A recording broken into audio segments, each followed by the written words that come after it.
O'Neill, President of YC Teachers Association. HDA has some real difficulty. Okay, there we go. With the rush to implement multiple authorizers of charter schools. As we have seen through the last couple of years, there have been some major problems with the charter schools that have been approved. And this is not to make a blanket indictment of all charter schools. But right now we have a very strict process, and basically this process should continue rather than diluting the process and allowing multiple authorizers and basically to have charter school shopping if one group doesn't approve and another one does. Last May, Halal Lokahi Public Charter School found approximately $100,000 in questionable expenditures. 2 of its employees were arrested, and the rent payments reached $33,000 per month for an unusual amount, for an unsustainable amount for a struggling school. To cut costs, Lokahi contracted a for-profit charter school company from the mainland to provide online curricula. This and other savings efforts were to no avail. However, as the school eventually closed and its charters were rescinded, leaving local taxpayers potentially on the hook for hundreds of thousands of dollars in contracted debt. And this is not the only example. Last year, the state auditor criticized the Hawaii State Public Charter School Commission for inadequate monitoring of charter school finances and compliance with state regulations, saying the commission staff's inconsistent enforcement of some but not all compliance requirements does not fulfill the commission's statutory responsibilities. To cite just a few of the problems noted by the state auditor, Kai Waihona Public Charter School obtained a $300,000 line of credit without proper authority and for purposes not allowable by law. Hawaii Technology Academy is encumbered by a $1.1 million debt stemming from its contract it signed with a for-profit making online company, K-12 Classroom LLC. And declining enrollment at several charter schools has impacted long-term financial sustainability. There is good purpose in a charter school to be innovative. But those things cannot just happen in charter schools, they can happen in all of our schools. Charter schools are not the fix to every single problem within our public school system. And what we don't want is basically what is occurring on the mainland. Recently, New Orleans privatized all of their schools. It's just all charter schools, turning the schools basically into for-profit endeavors by certain companies. What it should be is this. If someone has an innovative idea, there should be a strict process. And what the board has done over the last couple of years is they've had a very strict process in allowing certain schools to become charter schools and to make sure that they meet a strict standard. We don't want to water down that standard. We realize legislatively there are certain confines that this board has to do. So the biggest thing we can ask is to take our time and let's make sure that we do this right. So we're asking at least to take a 1-year pause on this to make sure that we get this process done correctly and do it right, because one of the big fears we have is that if we don't do it right the first time, we're going to have multiple charter schools with the same problems we've seen in the last couple of years. Thank you. Thank you, Corey. Any questions for Mr. O'Neill? Sure. Mr. Horner? I appreciate the testimony and the concern as one of the many architects of that new structure trying to put together Act 130. At the end of the day, HSTA would, let's say school X applies to charter authorizer A, the state authorization, gets rejected, goes to B, and they get approved. They still would have a contract, they would set up a contract with HSTA. Yes. Right? So your concern is that that company B, charter school B, for whatever reason, would be what? Because that authorizer, if I understand, I read the way it's written here, financial capability to fulfill responsibility of a qualified authorizer. In other words, my understanding is correctly, the law was currently drafted, the authorizer would have to come up with their own money to fund the creation of this office. So I can imagine there's going to be a lot of people running to the table to create this authorizer that only benefits nonprofits. That's another rule, that you can't have for-profits. So there's a I'm just trying to walk myself through this school B that got accepted. What your concern really is of school B.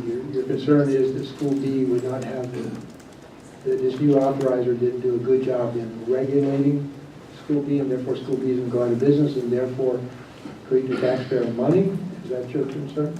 So right now, there's current legislation in front of the legislature right now that authorizes $200,000 for new charter schools. And one of the deep concerns we have is this. There is a charter school on the Big Island, Hilo. And this charter school basically doesn't have facilities. I visited one of the classrooms. It was lanai with tarp covering the walls. So that if it rained, what they would do is they just put tarp to protect themselves. And the rationale for this $200,000 fee basically is to alleviate the overcrowding at Campbell. So what my fear is that instead of building schools that are conducive to learning, that's a big issue of mine, what we're doing is trying to find cheap solutions that are in the end not good for our students.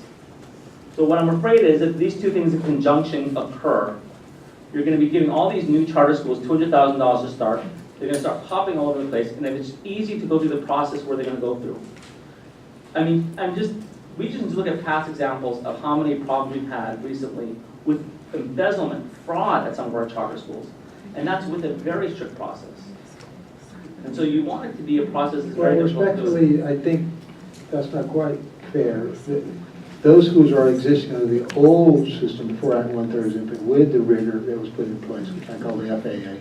And those are the ones that really caught those. And I don't see anything in this proposed legislation that would not, is watering down any standards. The expectation is they would have standards. They may modify the standards to be more reflective of Hawaiian immersion schools or some sort of... You've had multiple charter schools this year that were denied. And they've been denied for multiple years because you've had a very strict scrutiny. Now, what's to stop if this same charter school was denied by the board? They'll go apply to UH West Oahu. I know that was one of the potential authorizers. What if UH West Oahu, I mean, you're having humans that are deciding these things. And what if those humans just see things differently? Or maybe they have a different philosophy on charter schools. Maybe their scrutiny will not be as difficult. And all of a sudden, again, why do you need more than one if that one is just trying to make sure the process is strict enough for fair justice? The reason we're looking at more than one because the legislation says authorizers. It doesn't say authorizer. It does. And that's what I'm just saying is we know that. Okay, thank you so much. Any other questions? Okay, thank you, Corey. Thank you. Thank you. One more testifier, Aaliyah Gray.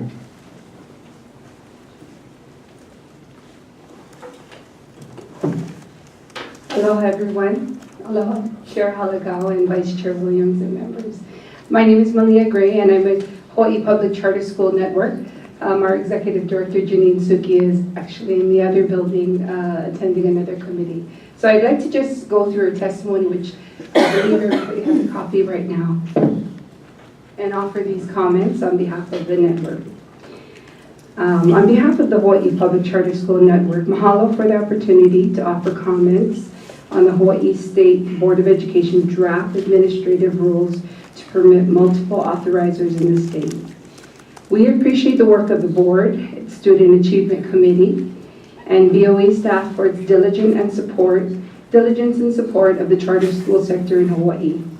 HPCSN respectfully offers the following comments for consideration to the board. Number 1, subchapter 3, oversight and evaluation of authorizers. Recognition of local conditions in the application and renewal process While HPCSN supports the practice of using national standards for quality charter authorizing and addressing performance, we suggest adding recognition of local cognitions to this section, which may consider culture-based education curricula and education systems in Hawaii.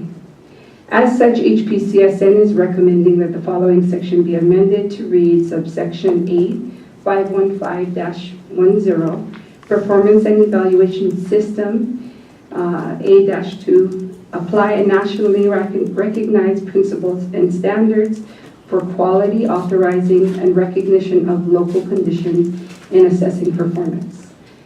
Number 2 recommendation recommends amendments for charter contract transfers.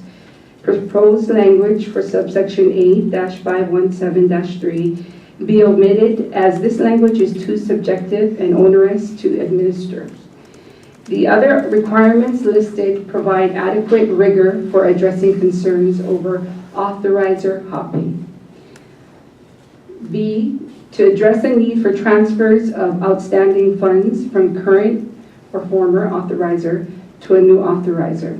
HPCSN is recommending the addition of the following language to subsection 8-517-3B to be a new subsection to read. Any and all outstanding funds due to the school, including state, federal grants, and funding, managed by the authorizer should be transferred to the new authorizer within 30 days of approval of the charter transfer.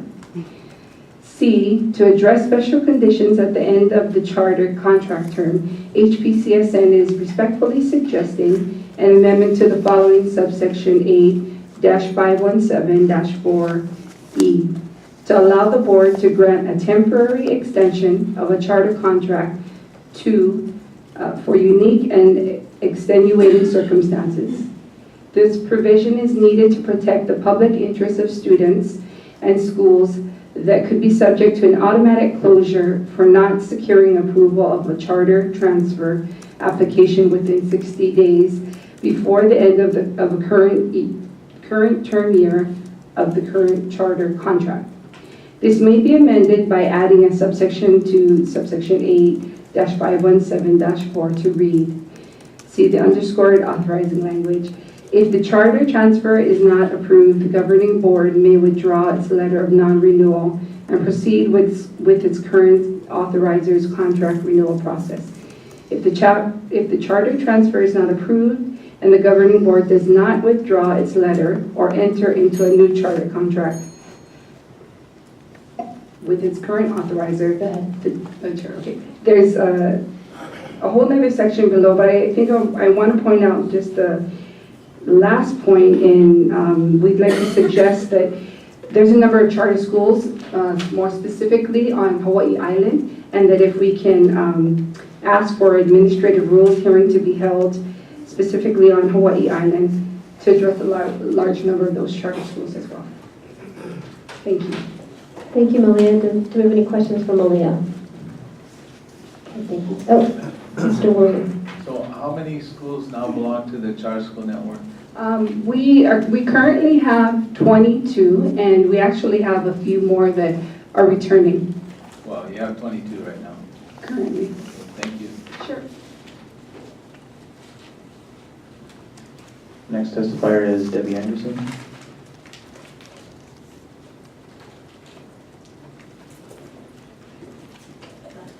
Debbie Anderson from Hilo, and I am from Honoka High and Intermediate School. Quite a long time ago, we had a Hawaiian Academy that then split off and became Kanaokaina, and a lot of the public charter Hawaiian schools have come out of that movement. So I have a lot of very dear friends that are involved in that, and they've been able to turn the corner and actually get decent facilities. Because I certainly remember when they didn't even have Quonset huts, and they were using actual tents. And I don't know if you've been in Waimea very long, but I lived in a teacher cottage there, and it's extremely cold. So there are definitely facilities issues for quite a number of these things. But I wanted to address the K-12 example that was listed earlier. I happened to be blessed about 20 years ago. I helped write the electronic school grant that got that process rolling to start that entire school that's a public school and not a charter. And then about 15 years later, I was asked to go back on the accreditation team and do a review and see the progress that had been made in that entire time.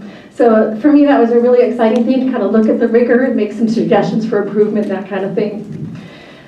I was on sabbatical and was teaching special education last year and had a student that was trying to transfer over from our school in Washington State into a K-12 academy. And she was a special ed qualified student. They refused to take her. They told us that we had to write all of the paperwork up and then we could send her over there. But we had to do all of the work because they don't have somebody over there on the K-12 network that's going to adequately provide support for the needs of the different students. So given the type of experience that I've seen with K-12, part of the concern with when you're here and you're talking about being on an achievement committee is how are they ensuring that they're serving everybody like a public school? We take every single person. We can't kick somebody out because of whatever reason that we want to deny them service. And so that's one of the concerns that I've had personally with having tried to work with K-12, significantly different from when I went and got to look at how our own public e-school actually functions. It's a much higher quality type of program. So you may very well see other people try to come in and offer other electronic types. And I hope that the oversight stays strong and that they actually really look at what we have that's quality that we already offer versus what kind of credibility it comes from an outside provider. Anyway, thanks for listening. Questions? Thank you. Any questions for Ms. Anderson? Thank you so much.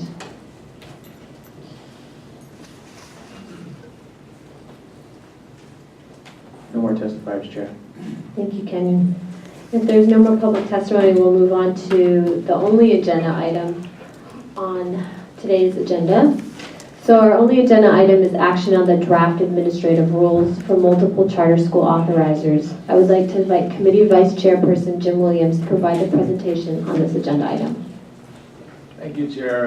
Members, you have a memorandum dated 3/15, and attached to that are the drafts of the rules. So let me just direct your attention to certain parts of the memorandum.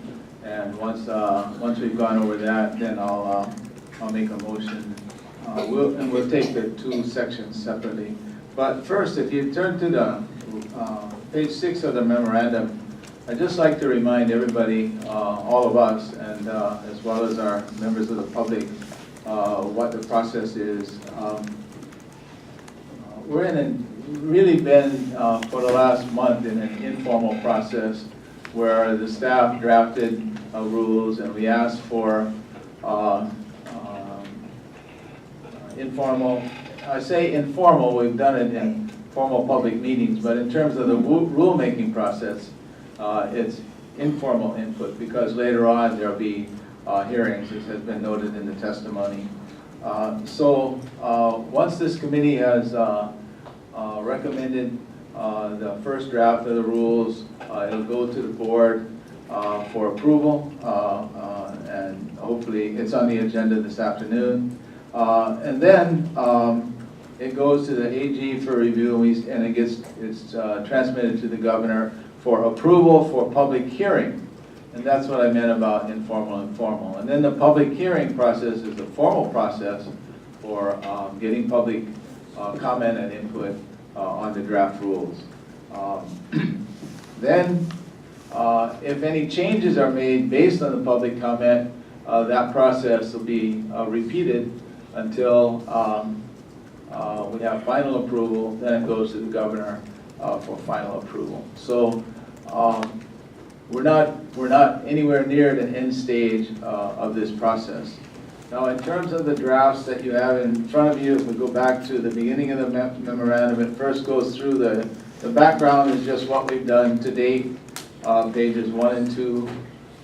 Page 3 and 4, first half of 4 summarize the public comments, and also Exhibit A has a digest of the public comments, at least those that we had received prior to this meeting. And then Section 3 of the memo, starting on page 4 and then into page 5, summarizes the revisions that I'm proposing. And we'll go in opposite order. The items on page 4 really deal with 517, which is about the process for schools to change authorizers. But we'll take up 515 first, and the summary of that is on page 5. So you look in the middle of page 5.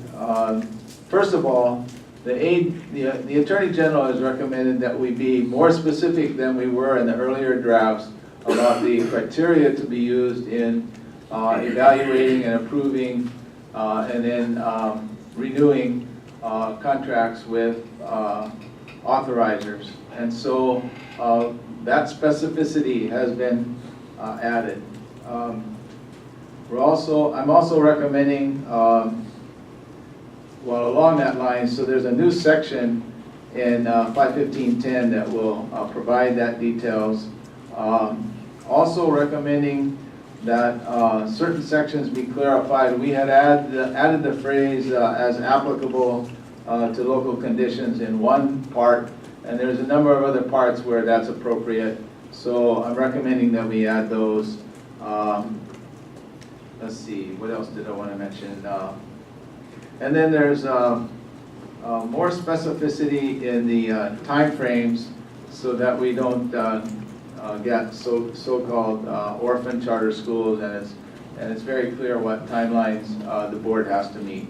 So that's the changes in 515, which is the section that's establishment and oversight of charter school authorizers.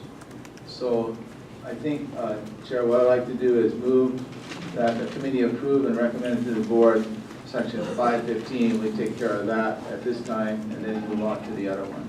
So I'll make that motion. Do I have a second? Okay, second. For discussion.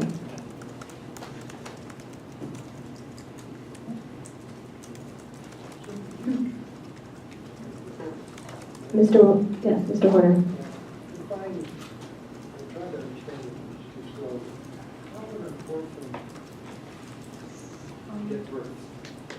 Well, there's concern that if the way it was drafted, they could get left in limbo where the school, their contract would be run out, but the board hadn't yet made a decision on transfer. So we're talking about but I'm sorry, I confused the issue because that's actually in 517, which is the next one. But, so that's my fault because I mentioned it, I know I mentioned it, but I just realized that part is in 517. Maybe we should talk about it then. The guts of 515 are these additions on page, and they're repetitive because they're in two different sections, but subchapter 2, page 5, 6, 7, that's where all the detailed criteria are added. I think both the Attorney General and a number of other testifiers, NACSA had suggested that we be more detailed. And so, and those items are not created out of whole cloth on a blank sheet. Those are all from the statute. It basically said the legislature already did a good job of laying out their criteria. So we just use the criteria established by the legislature, which are consistent with nationally recognized standards, and put them into the administrative rules. I think for the public's consumption, you might explain what NACSIS is. NACSA is the National Association of Charter School Authorizers. They're not the only organization that addresses these issues, but I guess you would call them the leading organization that addresses issues, and their purpose is to have high standards for both authorizers and for charter schools. And they didn't correct me if I'm wrong, they didn't specifically opine on this. They did not, well, their testimony, if you, let me find, It's not New Testament, it's in the Old Testimony, right? yeah, the previous testimony. Right. No, well, this draft was prepared, I mean, the revisions to this draft were prepared in response to the various testimonies. And for the most part incorporate, you know, pretty much 90% of what was suggested by the various Much appreciated. organizations.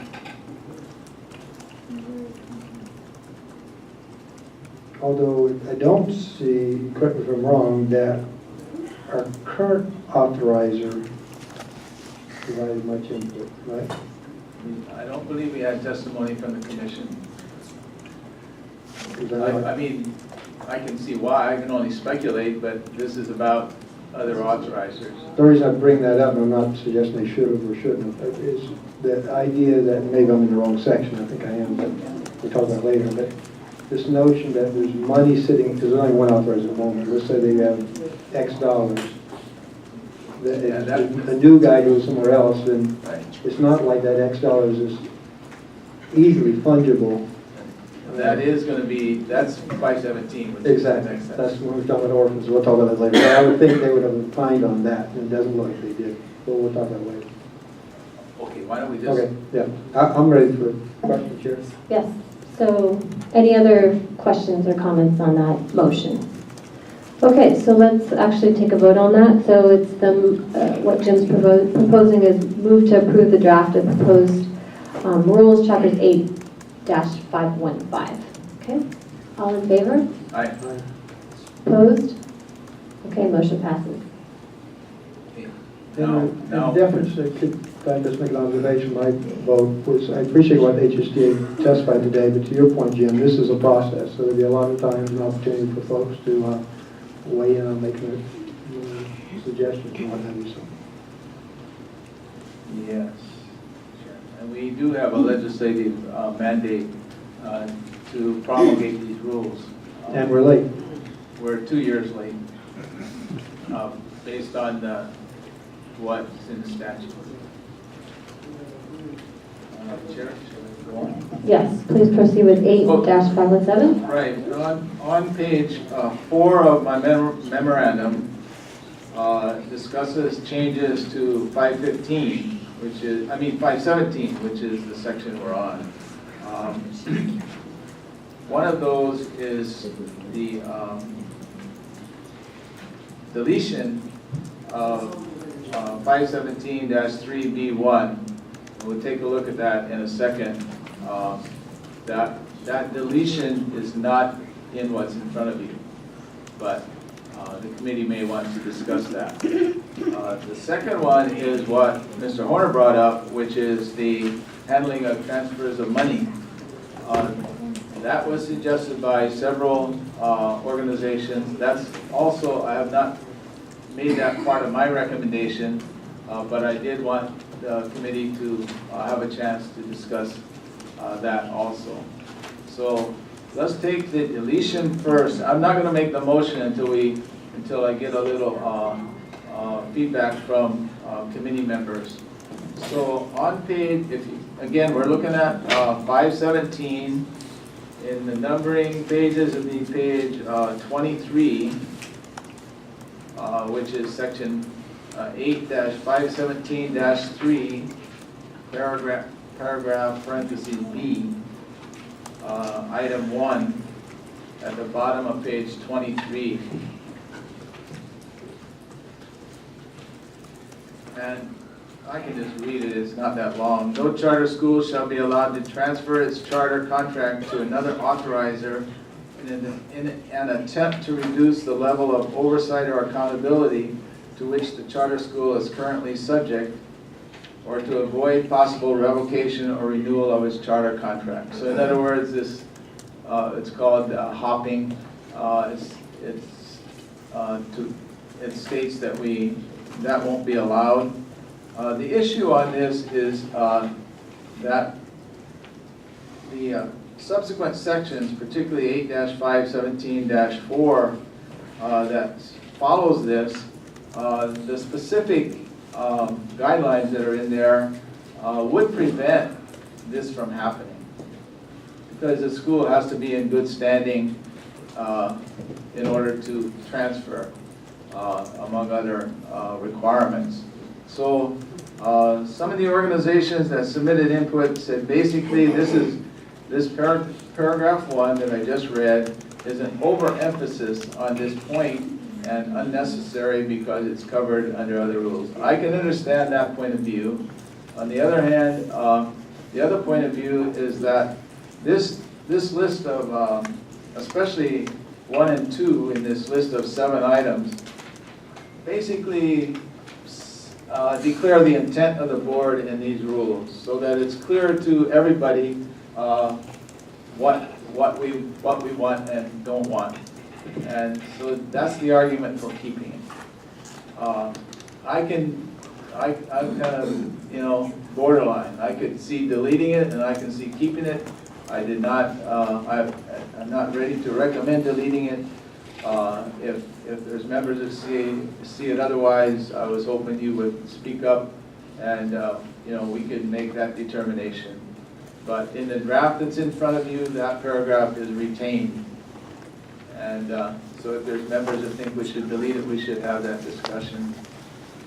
Otherwise, we'll move on. Mr. Horner. I would respectfully suggest it be retained, especially in light of the testimony from HSTA of their concern about watering down and what have you. I think it makes pretty clear the purpose is not for weak schools to have a place to go somewhere else. I do also agree it's somewhat redundant. I think there's a... It is, but it's redundant with an intent. Yes, that's why I would respectfully vote to keep it. Okay, so any members feel otherwise? If not, I don't see anybody, so we'll just move on, Chair. And the next item is described in my memorandum on the top of page 5. We have input that suggests that we required a former authorizer, if there's a transfer approved, that the former authorizer transfer all outstanding funds due to a charter school to the new authorizers within 30 days of approval. Now I think, well, again, from my point of view, as a lead on this, members, I think this raises a valid issue, but I think, I also think that we would need to do, with the help of our staff, a little more inquiry, a little more research before we decide to put this in the rules, because we could have unintended consequences at this point. I don't think we have enough clarity on the impact of that kind of provision, but I do think, and we'll, if the members see it the same way, as we go through this process, we'll do additional research about whether this concern rises to the level of needing a further revision in the rules, or how it would be addressed. Because certainly funding often lags. So the question of what is your balance on the day you transfer, and if you have any receivables, regardless of who they're from, those receivables come with you. I just think we do need to look into it. I think it's premature to add that provision at this time. So it's not in the draft that's in front of you, again, unless some of the members see it otherwise. Sure, Amy. Just a point of clarification. So in reviewing this further, you're saying that you would look to see if there's any additional language, basically, that would guide this addition, because maybe the timing of federal payments or something like that and how they're received? Well, there's been language proposed, and what we'll start with is what would be the impact of that language. Number one, is it necessary? Mm-hmm.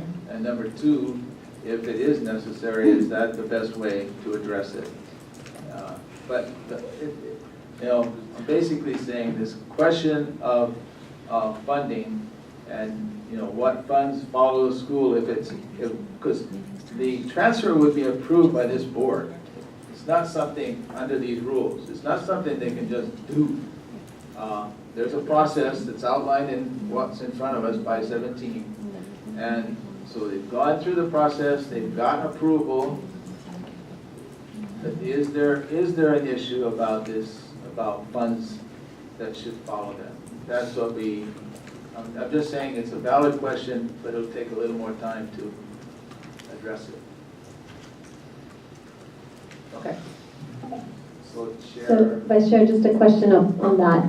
So what would be the process then if that would be something that would be reinserted? So at what point would something like that?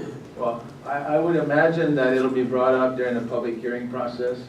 And by that time, we'll be able to work on it a little bit more. And after the public hearing process, then we'll consider whether to make any further revisions to the draft. And that's the point where it would be taken up. Thank you. Yes, Mr. Warner. I would support that approach, because I would love to get the input from the existing authorizer if that's a problem. I think that gives you ample opportunity for them to weigh into it.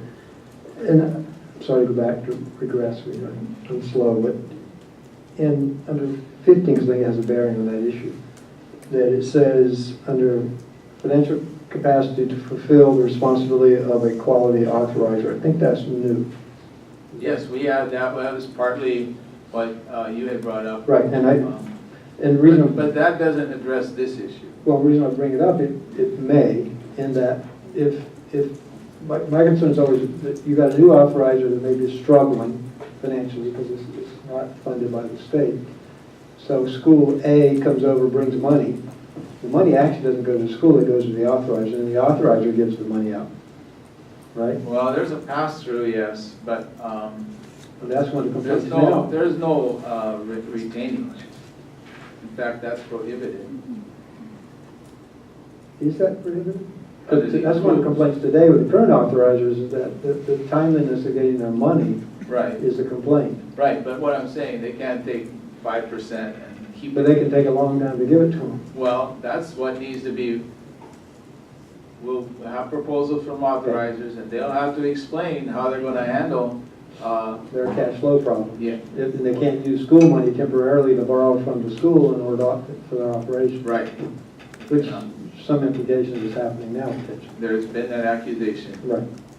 So, okay, as long as we have, it isn't specifically addressed now, but my point is, but if you got, when we authorize the authorizer, they have the financial capacity, then that should They have to alleviate. prove to us that they can operate independently. Without They have using the school's financial- money. Right, Okay, without using, yes. okay. So I think I need to make a motion, and we can have further discussion. So I move that the committee approve Chapter 517 and recommend approval to the board. Second. Thank you. Okay, so we're in discussion. Yes. Just a point of clarification, as I'm trying to understand the workings of the Charter School Commission. When you, if you add another authorizer, does the same Charter School Commission oversee the charter schools? How does, or do they have to, is there another commission that has to be formed to oversee the? No. The commission is like the first authorizer. Okay, The difference between the commission and other authorizers is, well, I'm simplifying, but number one, the commissions are created by the legislature.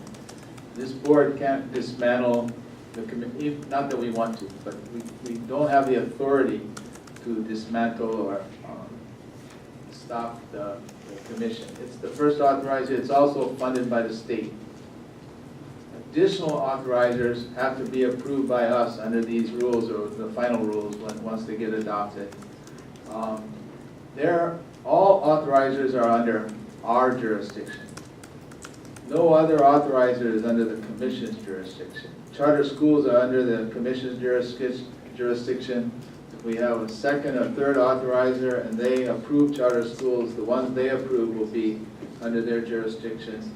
And then what this section we're on now deals with, realistically, when we get started, the only transfers we would be talking about initially would be from the commission to a new authorizer. And that's what 517 covers, is what's the rules, what's the process for, and what's the criteria for allowing a school, a charter school, to move from one authorizer to a second authorizer. Thank you. Any other comments on the motion? Okay, I think we're ready to call a vote on that. All in favor? Aye. Opposed? Okay, motion passes. Thank you, Mr. Chair, Williams. thank you, man. Thanks for being willing to do this special meeting, Chair. And now we can go into if the board approves, we can go into the formal process. I do want to note that there have been requests to hold public hearings on other islands, and we'll, assuming that we get okay from the board, we'll do our best to accommodate those requests. Okay, thank you. And I also want to thank Vice Chair Williams on his leadership on this important issue, and as well as the Board of Education staff for all their hard work on supporting this Chair, process. let me second that. I was really remiss in, of course, Allison oversees everything, but Kenyon Tam really deserve a lot of credit, because if you think I wrote these memorandums word for word, I try to give Kenyon direction, and he's done a great job, and with Allison's guidance, and we want to thank Gary from the AG's office also for their support. Thank you, Vice Chair Williams. Okay, there is no other agendized business, so I will entertain a motion to adjourn. Do I have a second? Okay. All in favor? Opposed? Okay, thank you very much. At 2:44, the meeting has been adjourned. And yes, and we welcome all of you to our 5 o'clock meeting at Stevenson Middle School for our general board meeting. Aloha, everyone.